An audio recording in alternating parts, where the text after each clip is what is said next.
जय हिंद बच्चों, स्वागत है आपका आज की क्लास में। तो आज हम पढ़ेंगे पॉलिटिकल साइंस की जो सेकंड बुक है उसका चैप्टर नंबर सेकंड, जिसका नाम है एक दल के प्रभुत्व का दौर। तो इस चैप्टर में जो भी इंपॉर्टेंट पॉइंट्स दिए गए हैं और जो हमारे एग्जाम के लिए इंपॉर्टेंट है, पहले हम उनको वन बाय वन करके डिस्कस करेंगे।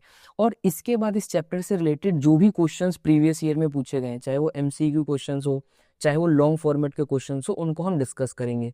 यानी कि अगर आप ये क्लास देख लेते हो तो इस चैप्टर से रिलेटेड कोई भी एग्जाम आपके मतलब कोई भी क्वेश्चन आपके एग्जाम में आएगा तो वो इससे बाहर नहीं आएगा। ठीक है, तो चलो इसको स्टार्ट करते हैं चैप्टर को। तो एक्चुअली कहानी हमारी कहाँ से शुरू होती है? 15 अगस्त 1947 को। जैसा कि हमें पता है 15 अगस्त 1947 को हमारा भारत आजाद हो जाता है। और आजाद होते के साथ ही हमें क्या करना पड़ता है? भारत को 3 चुनौतियों का सामना करना पड़ता है। और ये 3 चुनौती कौन कौन सी है? पहला होता है देश को एकता के सूत्र में बांधना, यानी कि पूरे देश को एक करने की चुनौती। दूसरा होता है पूरे देश के अंदर लोकतंत्र को स्थापित करना। और तीसरी चुनौती होती है देश के अंदर आर्थिक विकास करना। तो इन तीनों चुनौतियों में से जो सबसे पहली चुनौती है देश को एकता के सूत्र में बांधना, इसको हमने फर्स्ट चैप्टर के अंदर कंप्लीट कर लिया है। यानी कि इसमें हमें क्या देखना है? दूसरी चुनौती, जिसका नाम है लोकतंत्र को स्थापित करना। ठीक है, तो होता क्या है कि 26 जनवरी 1950 को हमारे देश का संविधान लागू होता है। और इस संविधान के अंदर ये व्यवस्था की जाती है कि जो भारत देश का शासन होगा वो लोकतांत्रिक तरीके से चलाया जाएगा, यानी यहाँ का जो शासन होगा वो लोगों के द्वारा चलाया जाएगा। अब लोकतांत्रिक शासन को चलाने के लिए चुनाव करवाना जरूरी होता है, और चुनाव करवाने के लिए एक चुनाव आयोग की आवश्यकता होती है। तो ऐसे में क्या किया जाता है? एक चुनाव आयोग को गठित किया जाता है। और उस चुनाव आयोग को क्या जिम्मेदारी दी जाती है? संपूर्ण देश में चुनाव करवाने की। यानी इस चुनाव आयोग का गठन 26 जनवरी 1950 को किया जाता है, और इसको जिम्मेदारी दी जाती है कि पूरे देश के अंदर जो चुनाव करवाने की जिम्मेदारी इसको दी जाती है। तो इसके अंदर हमने क्या देखा? देश आजाद होता है, आजाद होते के साथ ही देश को 3 चुनौतियों का सामना करना पड़ता है। दूसरी चुनौती को सामना करने के लिए, यानी कि लोकतंत्र को स्थापित करने के लिए, संविधान में एक चुनाव आयोग का गठन किया जाता है, और इस चुनाव आयोग को जिम्मेदारी दी जाती है पूरे देश के अंदर चुनाव करवाने की। अब इसके बाद होता क्या है कि चुनाव आयोग के सामने कुछ चुनौती आती है। यानी कि जो हमारा चुनाव आयोग था उसको प्रथम जो आम चुनाव हुआ था, पहला आम चुनाव हुआ था, उसको करवाने में किन किन चुनौतियों का सामना करना पड़ा था। ठीक है, तो इसको हम डिस्कस करते हैं।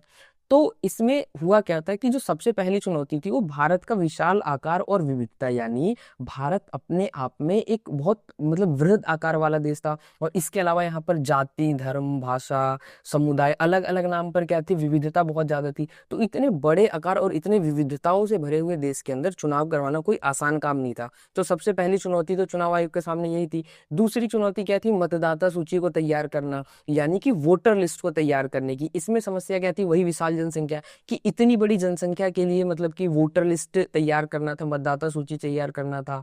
इसके अलावा अगर हम देखें तो ये जो वोटर लिस्ट प्रिपेयर हुआ था इसमें 40 लाख से ज्यादा महिलाओं के नाम दर्ज नहीं हुए थे। और जिन महिलाओं के नाम दर्ज भी हुए थे उनके खुद के नाम पर ना होकर के अल्लाह की बेटी, फला की बीवी, इस तरीके के नाम से दर्ज हुए थे। हालांकि जो हमारा चुनाव आयोग था उसने इस तरीके के जो भी रजिस्टर्ड नाम थे उन सारे नामों को रिजेक्ट करके और दोबारा से क्या करते हैं, जो वोटर लिस्ट होता है मतदाता सूची को तैयार करते। ठीक है, तो ये दूसरी चुनौती थी चुनाव आयोग के सामने। तीसरी चुनौती क्या थी? कि लगभग उस समय 17 करोड़ मतदाता थे। ठीक है, और ये जो 17 करोड़ मतदाता थे इसमें से 15% ही साक्षर थे, यानी 15% ही सिर्फ पढ़े लिखे थे, और बाकी सारे कैसे थे? निरक्षर थे। तो ऐसे लोगों के बीच में चुनाव करवाना अपने आप में बहुत मतलब बहुत बड़ी जिम्मेदारी थी। और इसके अलावा जो वोटर थे, इन वोटर्स को चुनाव का अनुभव नहीं था, क्योंकि ये पूरे देश के अंदर पहली बार चुनाव हो रहा था, और इससे पहले यहाँ के लोगों ने कभी चुनाव और किस प्रकार से वोट डालते हैं ये सब लोगों को नहीं पता था। तो एक ये चुनौती थी चुनाव आयोग के सामने। इसके अलावा क्या थी? एक जो मतलब प्रॉब्लम थी वो चुनाव आयोग के अंदर थी कि चुनाव आयोग भी अभी नया नया बना था, उसके पास न तो इतने अधिकारी थे और न ही चुनाव कर्मी थे। क्योंकि इतने बड़े देश के अंदर अगर चुनाव कराना है तो उसके लिए बहुत सारे अधिकारी, बहुत सारा चुनाव कर्मियों की जरूरत है।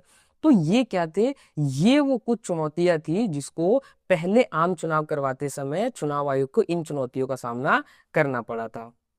अच्छा, इसके अलावा एक पॉइंट आपको और याद रखना है जो कि एमसीक्यू में पूछा जाता है कि प्रथम चुनाव आयुक्त कौन थे, यानी कि first election commissioner of India कौन थे? तो ये कौन थे? सुकुमार सेन थे। तो ये जरूर याद रखना, ये इंपॉर्टेंट क्वेश्चन है और हर बार एग्जाम में क्वेश्चन पूछा जाता है। ठीक है ना? अच्छा, इसके बाद अब क्या होता है कि आम चुनाव हुए थे। तो आम चुनाव कब कब हुए थे ये भी एग्जाम में क्वेश्चन पूछा जाता है। तो प्रथम आम चुनाव ये 1951 और 52 के बीच में, यानी कि कुछ 1951 में हुए थे और कुछ 1952 में हुए थे। इसके बाद दूसरे आम चुनाव की बात करें तो ये 1957 में हुआ था। और तीसरे आम चुनाव की बात करें तो ये 1962 में हुआ था। तो ये मोस्ट इंपॉर्टेंट है, डेट्स पूछी जाती है एग्जाम के अंदर कि प्रथम आम चुनाव कब से कब हुआ था, 1951 से 52, द्वितीय आम चुनाव कब हुआ था, 1957, और तृतीय आम चुनाव कब हुआ था, 1962। और ये तीनों ही जो आम चुनाव हुए थे, इन तीनों ही आम चुनावों के अंदर कांग्रेस का प्रभुत्व था, यानी कांग्रेस ही एकमात्र वो पार्टी थी जो इन तीनों ही चुनावों में बहुत ही मतलब भारी बहुमत के साथ ही इसने मतलब जीता था इन चुनावों को। अब यहाँ पर ये कांग्रेस अपने आप में इंपॉर्टेंट टॉपिक है जहां से बहुत सारे क्वेश्चंस पूछे जाते हैं। तो कांग्रेस का पूरा नाम क्या है, भारतीय राष्ट्रीय कांग्रेस, या इसका आईएनसी यानी इंडियन नेशनल कांग्रेस भी बोलते हैं। ठीक है, इसकी स्थापना कब हुई थी, तो 1885 यानी 1885 में कांग्रेस की स्थापना होती है। और इसकी स्थापना किसने की थी, तो एक अंग्रेज अधिकारी थे जिनका नाम था एओ ह्यूम। और इन्हीं एओ ह्यूम यानी इन्होंने ही क्या किया था, इस कांग्रेस की स्थापना की थी। ठीक है, और अगर हम बात करें कि जिस समय ये कांग्रेस का गठन हुआ था उस समय इसकी स्थिति क्या थी, तो इसमें क्या थे, ज्यादातर जो शिक्षित यानी कि जो एजुकेटेड पढ़े लिखे वो लोग थे। इसके अलावा ये एक व्यापारिक वर्ग का समूह था, यानी जो भी बिजनेस क्लास लोग होते थे वो कांग्रेस के मेंबर होते थे, आम लोग इसके मेंबर नहीं होते थे। जैसे अंग्रेज हो गए यानी ब्रिटिशर्स, जो मतलब अपर कास्ट के उच्च जाति के लोग हो गए, एलिट क्लास होते थे, जो शहरी अभिजन होते थे, वो क्या होते थे, कांग्रेस के मेंबर होते थे। ठीक है, लेकिन बाद में ये देखिए जैसे यहाँ पे दिखाई गई ये एलिट क्लास क्या थे, इसके मेंबर थे। ठीक है, और बाद में क्या होता है कि महात्मा गांधी जी जब कांग्रेस से जुड़ते हैं और इनके नेतृत्व में अलग अलग जैसे सविनय अवज्ञा आंदोलन, भारत छोड़ो आंदोलन, इस तरीके के आंदोलन जब चलाए जाते हैं, तब कांग्रेस के अंदर किसान, मजदूर, निम्न वर्ग, ये सारे लोग भी धीरे धीरे आकर के मिलने लग जाते हैं। और इसके अलावा क्या है कि कांग्रेस अपने आप में एक विचारधारात्मक गठबंधन थी। विचारधारात्मक गठबंधन का मतलब कि कांग्रेस के अंदर गर्मपंथी और नरमपंथी दोनों ही विचारधारा के लोग थे, और दक्षिणपंथी, वामपंथी, इसके अलावा क्रांतिकारी, शांतिवादी, यानी ये एकमात्र ऐसी पार्टी थी जिसमें अलग अलग विचारधाराओं को मानने वाले लोग इसके अंदर थे। अच्छा, अब क्वेश्चन यहाँ पे ये कि कांग्रेस पार्टी की सफलता के क्या कारण, यानी हमने देखा कि जो भी पहले 3 आम चुनाव हुए थे उन तीनों आम चुनावों के अंदर सिर्फ कांग्रेस पार्टी को ही बहुमत मिला था। तो ऐसे क्या कारण थे कि कांग्रेस पार्टी को ही बार बार सफलता मिलती थी, तो इसके पीछे का रीजन क्या है कि सबसे पहली चीज है कि स्वतंत्रता संग्राम की विरासत, यानी कि कांग्रेस पार्टी को देश को स्वतंत्र कराने की विरासत प्राप्त थी। यानी लोगों के बीच में ऐसी मान्यता थी कि देश को आजाद करवाने में सबसे महत्वपूर्ण भूमिका कांग्रेस पार्टी ने निभाई है। तो देश आजाद होने के बाद भी लोग किसको वोट देते हैं, कांग्रेस पार्टी को वोट देते हैं। तो पहला ये कारण था कांग्रेस पार्टी की सफलता का।